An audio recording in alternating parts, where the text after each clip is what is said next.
Hey everyone, I'm back and today we're going to be talking about Heathers, and this movie came out in 1988 and stars Christian Slater, Winona Ryder, and this movie's been on my watch list for I don't even know how long, at least 5 years maybe, possibly longer, but I finally got around to seeing it because I heard it was good and I liked it.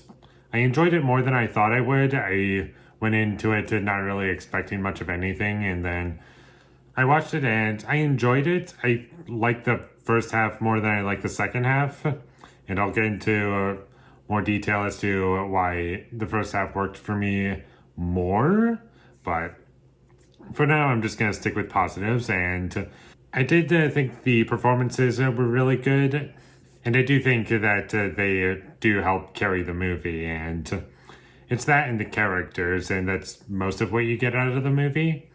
And none of the dialogue felt forced or as if it was written by someone who doesn't even understand how a teenager would talk or interact with someone else. And that stuff I like about the movie, and I liked some of the things that it was trying to say and some topics that it was trying to cover about suicide and all that stuff I liked.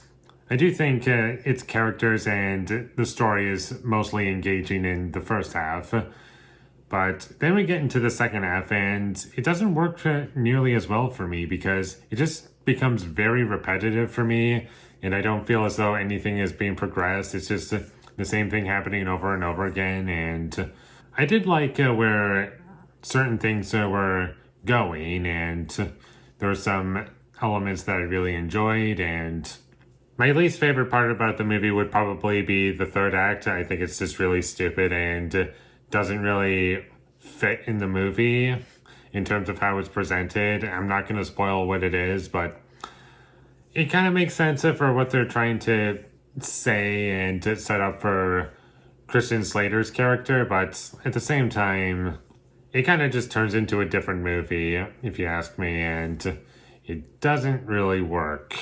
And the main reason why it doesn't work for me is because it just kind of turns into schlock, whereas the first half of the movie felt grounded and real and something that would probably realistically happen.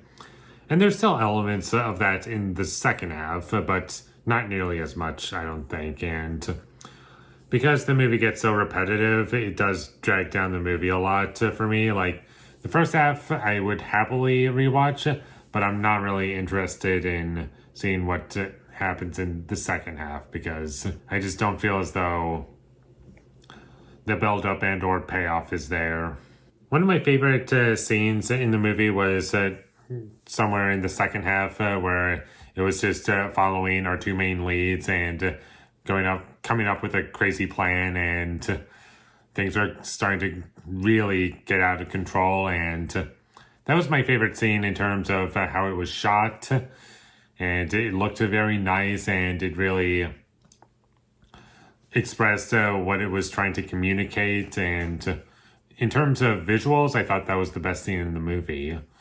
And the rest of the movie was not quite up to par with that, but I don't really take a whole lot of issue with it because it's not really needing a whole lot else. And there are a couple dream sequences in this movie that I think are a little cheesy. And ultimately, I don't really find any character in this movie to be likable. I find some of them interesting, and I do find our two main leads to be interesting, but I wouldn't say any of them are good by the end of the day. They're kind of just evil in a sense, and I get that is what the movie is trying to do, and that's a part of what it is, and that's great, but unfortunately it does kind of ruin the ending for me. And unfortunately I can't really get into why because I don't want to spoil anything. And unfortunately that's about all I have to say about Heathers without spoiling anything. There are things that I would love to talk about, but I just can't because I don't want to spoil anything. And try not to look up too much about this movie before watching it because you can be spoiled for it easily. And I went into this movie knowing nothing, and I do feel as though that enhanced my experience while watching it. And it gave the film a sense of like unpredictability. And I had no idea where it was going. And that stuff I really love. Like when I have no idea where a movie is going. And for the most part, that's my experience while watching it. It's just, I don't know where this is going. And it was engaging for me to watch. And to sum up everything that I would have to say about this movie, and I feel as though a lot of people are going to disagree with me on this, but for me personally, it's kind of like what I wanted Mean Girls to be. I think this movie is better than Mean Girls, if you ask me. It's just a movie that I can get into a lot better, and I just relate to it more, and overall, it was a very good movie that I do think you should check out. And with all that being said, I'm going to give Heathers a 6 out of 10. Thank you for watching my videos as always. If you enjoyed this review, be sure to leave a like and comment down below you thought of Heathers, and my social media links, they will all be in the description, so follow me there. And last but not least, subscribe to be a part of Foley Nation, and I'll see you when I get my next review up, and that is going to be for The Cable Guy. So look forward to that, but until I get that up, thank you for watching and have a great day.